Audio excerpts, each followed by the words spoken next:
नमस्कार दोस्तों, आज हम आपको भारतीय राज्य व्यवस्था के बारे में टॉपिक करने जा रहे हैं। और भारतीय राज्य व्यवस्था का जो टॉपिक है वो सभी प्रतियोगी परीक्षाओं के लिए बहुत ही महत्वपूर्ण है। इसलिए आपसे निवेदन है कि आप इस चैनल को लाइक व शेयर जरूर करें ताकि हर किसी को भारतीय राज्य व्यवस्था को सही तरीके से पढ़ने का मौका मिले। तो हम जो भारतीय राज्य व्यवस्था है इसके बारे में पढ़ेंगे। तो जो भारतीय राज्य व्यवस्था है इसको दो भागों में बांटेंगे, जिसमें हमारा पहला भाग है वो संविधान कहलाएगा। पहला भाग हमारा संविधान कहलाएगा और दूसरा हम पढ़ेंगे शासन प्रणाली। दूसरा हम शासन प्रणाली के बारे में पढ़ेंगे, जिसको सरकार भी कहा जा सकता है या हम इसको सरकार भी कह सकते हैं।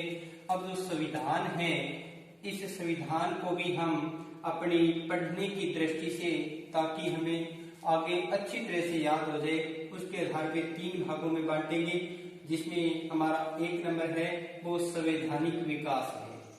संवैधानिक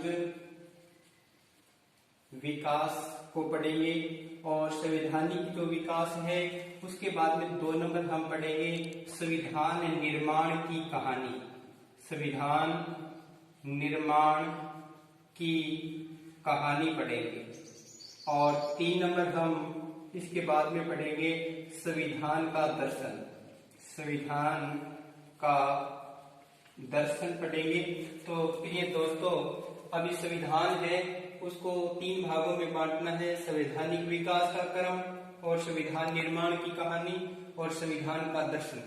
संवैधानिक जो विकास है इसको हम आगे दो भागों में बांटेंगे और यहीं से हमारा जो संविधान की आधार शुरू करेंगे, जिसमें लिखेंगे एक तो था कंपनी का शासन।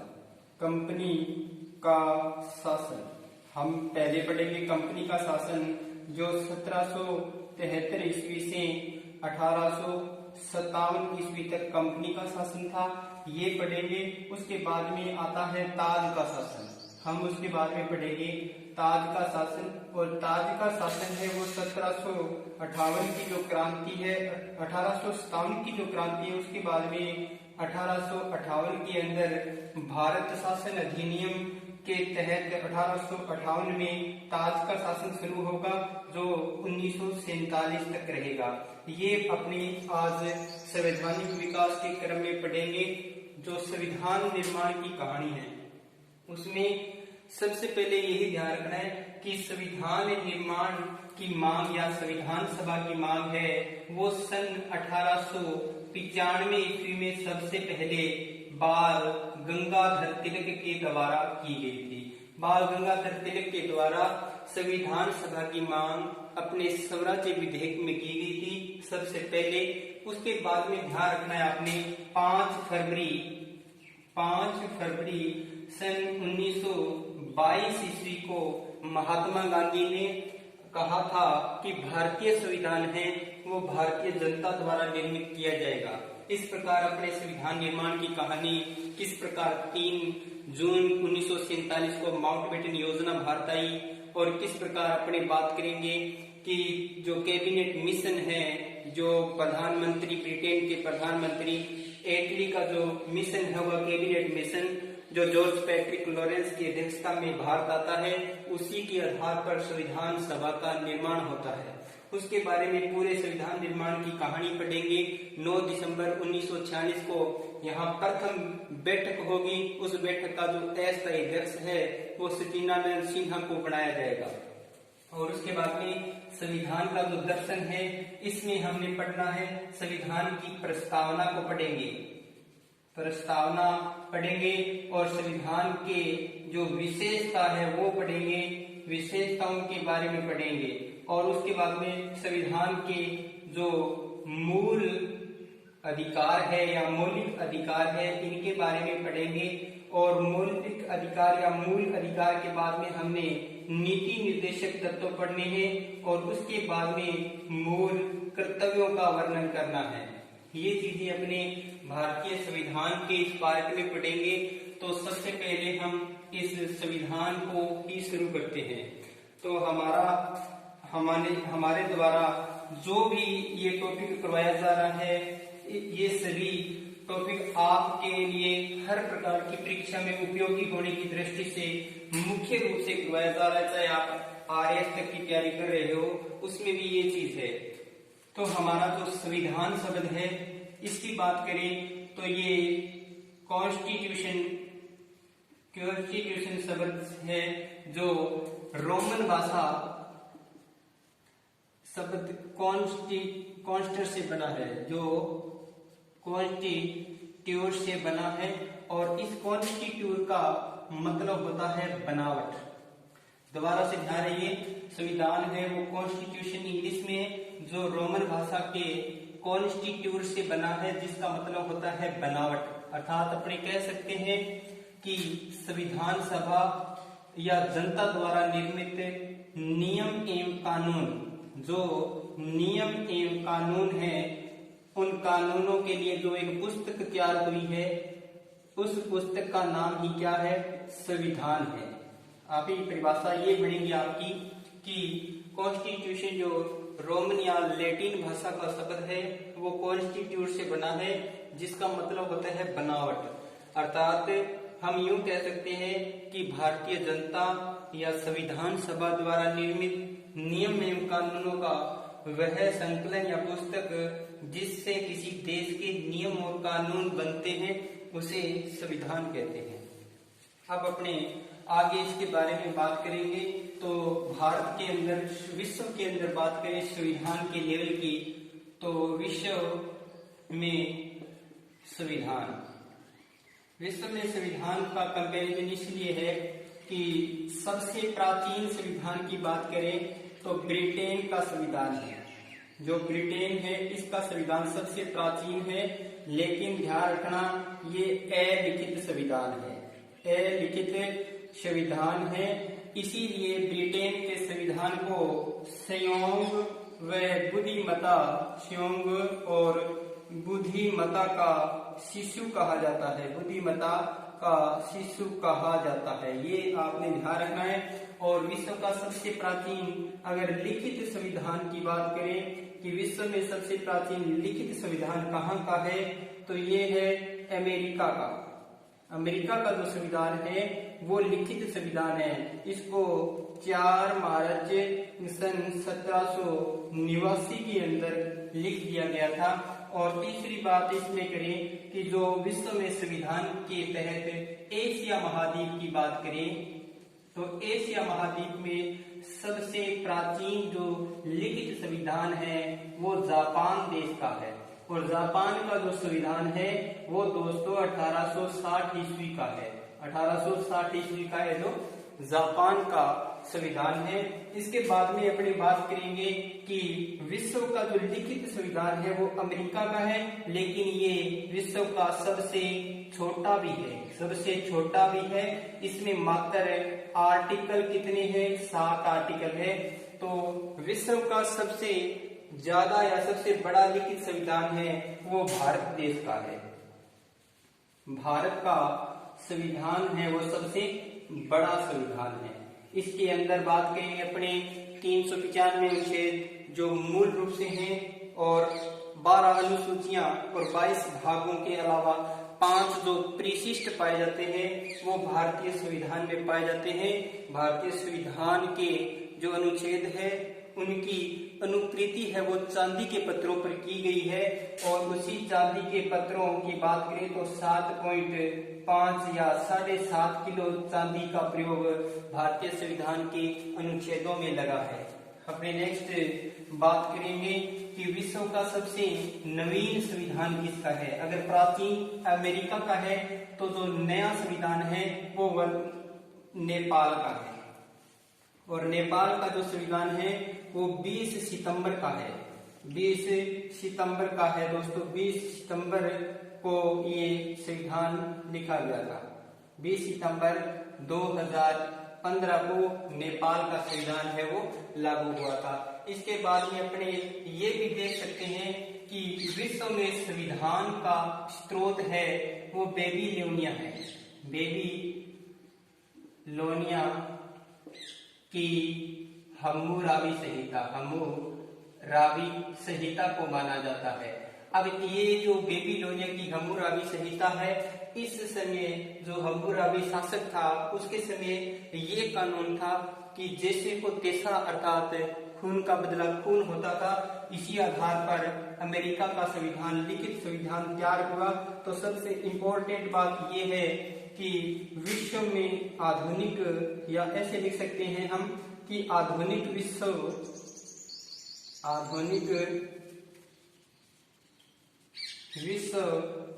में संविधान का स्रोत, संविधान का जो स्रोत है वो अमेरिका के संविधान को माना जाता है।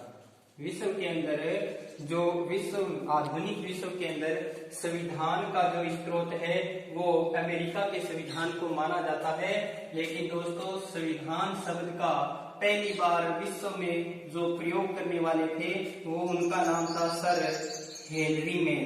हेनरी मैन के द्वारा विश्व में सबसे पहले इस संविधान शब्द का प्रयोग किया गया था। तो इसके बाद में हम आज अभी शुरू करने जा रहे हैं हमारा जो संविधान का पहला भाग, जिसको बोलते हैं संवैधानिक विकास का क्रम। तो दोस्तों, संवैधानिक विकास का क्रम अपने शुरू करेंगे।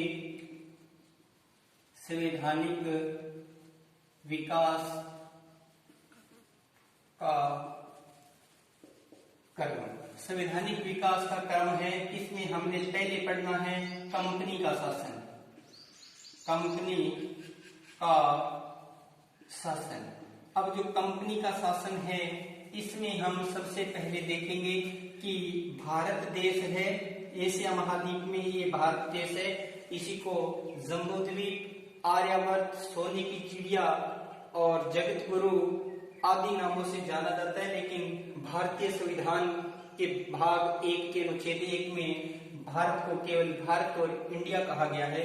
इसी भारत का शासक जब अकबर था, जब भारत देश का शासक अकबर था, अकबर का शासन था 1556 ईस्वी से 1605 ईस्वी तक अकबर का शासन था।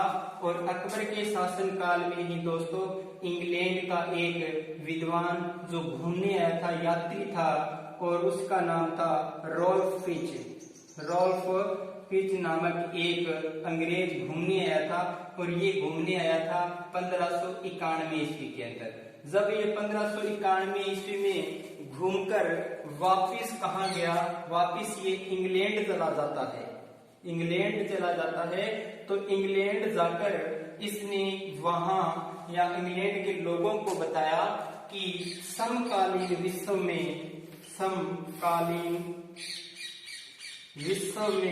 सबसे धनी व्यक्ति अगर कोई देश में है तो वो अकबर है। और यही बात है वो इंग्लैंड के जो विद्वान हैं या व्यापारी लोग हैं उनमें चली गई। तो ये व्यापारियों के अंदर बात जाने पर व्यापारियों में सर्वाधिक खुशी की लहर उत्पन्न हुई। अब क्या हुआ, इन व्यापारियों ने 100 व्यापारी इकट्ठे हुए, और इन 100 व्यापारियों की अध्यक्षता किसने की थी, तो जॉर्ज मेयर नामक व्यक्ति था। जॉर्ज मेयर नामक व्यक्ति के द्वारा इन व्यापारियों की अध्यक्षता की गई। और इसी जॉर्ज मेयर के द्वारा 23 सितंबर के दिन, 23 सितंबर सन 1600 ईस्वी को ईस्ट इंडिया जो कंपनी है उसकी स्थापना की गई। लेकिन दोस्तों, इसके द्वारा जॉर्ज मेयर के द्वारा जो अपने बोलते हैं ईस्ट इंडिया कंपनी, इसकी स्थापना सन 1600 ईस्वी के अंदर की गई थी। लेकिन ईस्ट इंडिया कंपनी इसका नाम है वो 1833 के एक्ट में रखा गया था। इससे पहले इसका नाम जॉर्ज मेयर ने क्या रखा था वो आपने भी देखना है। एक बार और बता देता हूँ कि भारत का शासन अकबर के समय जो 1556 से 1605 ईस्वी था, उसके समय रॉल्फ फिच नामक 1591 ईस्वी में एक अंग्रेज है जो भारत में घूमने आया था, और वापस जाकर उसने इंग्लैंड के व्यापारियों को, वहां के लोगों को बताया कि भारत हमारे समकालीन विश्व में यदि कोई शक्तिशाली व्यक्ति है तो वो अकबर है। तो ये बात सुनी व्यापारियों ने और वहां 100 व्यापारी इकट्ठे हुए और उन्होंने अपना अध्यक्ष है वो जॉर्ज मेयर को बनाया। जॉर्ज मेयर ने क्या किया, 23 सितंबर 1600 ईस्वी के दिन क्या किया, ईस्ट इंडिया कंपनी की स्थापना की, जिसको अपने बोलते हैं ईस्ट इंडिया कंपनी। और ये ईस्ट इंडिया कंपनी है जो इसको 1833 में ईस्ट इंडिया कंपनी नाम दिया गया था, लेकिन जॉर्ज मेयर ने इसको क्या नाम दिया था वो अभी आपने पढ़ना है। जॉर्ज मेयर के द्वारा इस कंपनी को जो नाम दिया गया था वो था दी गवर्नर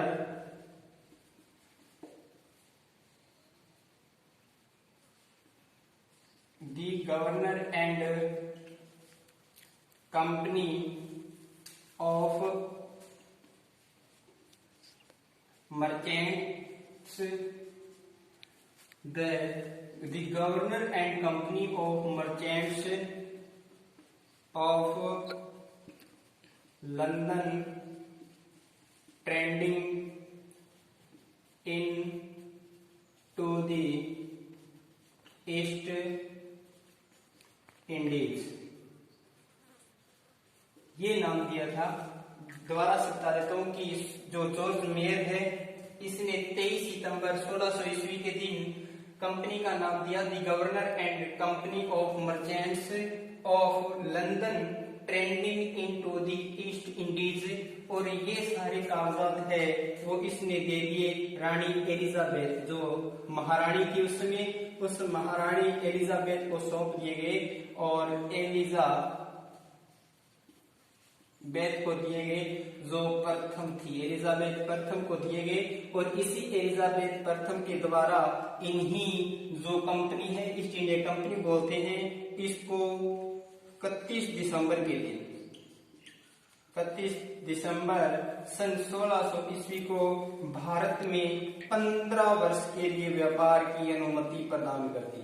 15 वर्ष के लिए व्यापार की अनुमति प्रदान की और इसी व्यापार, अभी देखो व्यापार के लिए 15 वर्ष की अनुमति दी गई है, तो एलिजाबेथ ने अकबर के नाम का पत्र लिखा, अकबर के नाम का पत्र लिखा, क्योंकि 1600 ईस्वी के अंदर तो अकबर था, लेकिन अकबर का नाम से पत्र लिखा। और ये पत्र कौन लेके आता है ये बात करते हैं।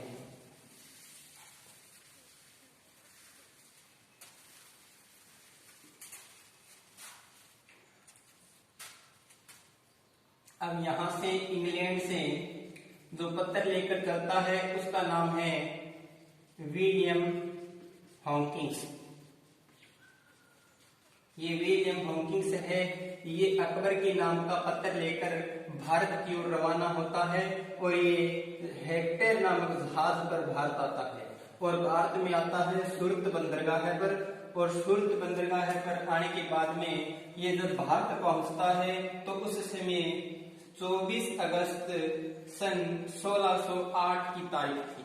24 अगस्त सन 1608 की तारीख थी। इस समय जो भारत का शासक था वो शासक अब जहांगीर था।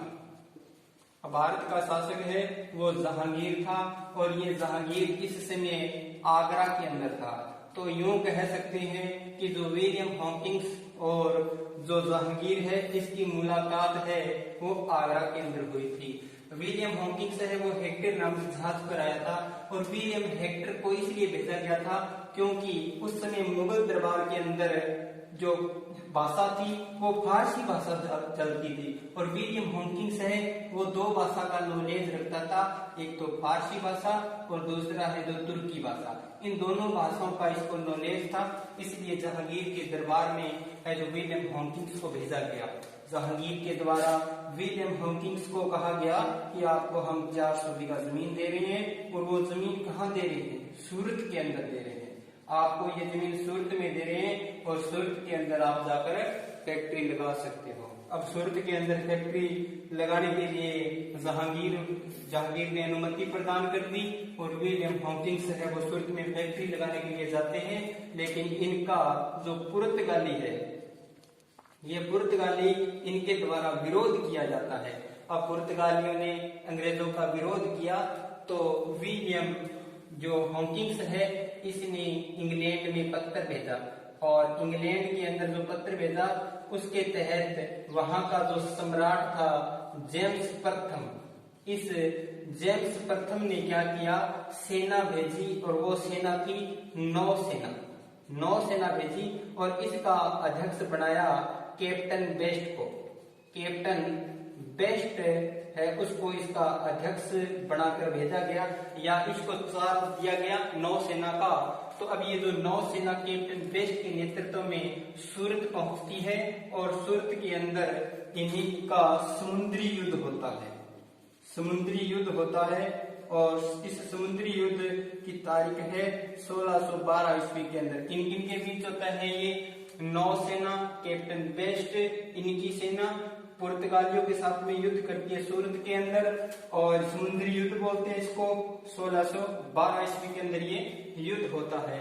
तो इस युद्ध को जीतने के बाद में सन 1612 और 13 ईस्वी के अंदर सूरत का जो व्यापारिक बस्ती बोलते हैं, इसी व्यापारिक बस्ती के अंदर ये सूरत में ईस्ट इंडिया कंपनी की सबसे पहले स्थापना हो जाती है। इसके बाद में अपने बात करेंगे नेक्स्ट कि अब ईस्ट इंडिया कंपनी की स्थापना हो चुकी है और वहां से जो इंग्लैंड से है जो अभी दूसरी बार पता लेने के लिए सम्राट होम्स का राजदूत आता है, राजदूत, और इसका नाम होता है सर टॉमस्रो नामक जो राजदूत है सम्राट होम्स का, वो भारत आता है सन 1615 ईस्वी के अंदर। इसी समय जहांगीर है वो राजस्थान में था, ये भी ध्यान रखना, और राजस्थान के भी अजमेर के अंदर था। और अजमेर में बात करें तो जो अकबर का किला है उसके अंदर था। अकबर का किला जिसको मैगजीन दुर्ग कहा जाता है, इसके अंदर है जो जहांगीर था। तो सर टॉमस्रो की जो मुलाकात है वो इस अकबर के किले में 10 जनवरी सन 1616 ईस्वी के अंदर जहांगीर के साथ में होती है। और सर टॉमस्रो है वो इनके दरबार में 3 वर्षों तक रहता है। 3 वर्षों तक रहने के बाद में सर टॉमस्रो ने जो जहांगीर है उसका पूर्ण रूप से विश्वास जीत लिया। विश्वास जीतने के बाद में सर टॉमस्रो ने जहांगीर से और अंग्रेजों को रियायत देने के लिए कहा। तो सर टॉमस्रो की बात मानकर जहांगीर के द्वारा अंग्रेजों को और रियायत दी गई। तो अपने कह सकते हैं कि पूर्णतः अनुमति प्राप्त करने वाला जो अंग्रेज था वो सर टॉमस्रो